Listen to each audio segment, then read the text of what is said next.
আজ ছিল গুরু পূর্ণিমা। আমার সকল গুরুজনদের অসংখ্য শ্রদ্ধা ও প্রণাম জানিয়ে ভিডিওটি শুরু করছি। আজ আমি গিয়েছিলাম আমার মায়ের গুরুদেবের আশ্রমে। সেখানে গিয়েই কি করেছি তার কিছু কিছু অংশ আপনাদের সামনে তুলে ধরেছি। সবার প্রথমেই চলে গিয়েছিলাম ঠাকুর দর্শন করতে। এখানে প্রভু জগন্নাথ দেব এবং রাধাকৃষ্ণকে খুব সুন্দরভাবে সাজানো হয়েছিল ও 56 রকমের ভোগ নিবেদন করা হয়েছিল। আর ইনি হলেন এই আশ্রমের গুরুদেব। আজ আশ্রমে গুরুদেবের প্রচুর শিষ্য উপস্থিত ছিলেন এবং আর কিছুক্ষণের মধ্যেই গুরুদেবের নামে কীর্তন শুরু হয়েছিল।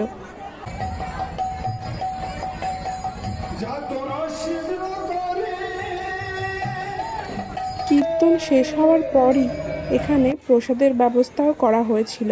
প্রচুর প্রসাদের আয়োজন করা হয়েছিল যাতে গুরুদেবের সকল শিষ্য প্রসাদ পায়, কেউ যেন অভুক্ত ফিরে না যায়। আর কিছুক্ষণের মধ্যেই প্রসাদ দেওয়া শুরু হবে। এখানে তারই এখন জোগাড়যন্ত্র করা হচ্ছে আর সকল শিষ্যরা বসে আছে প্রসাদ নেওয়ার উদ্দেশ্যে।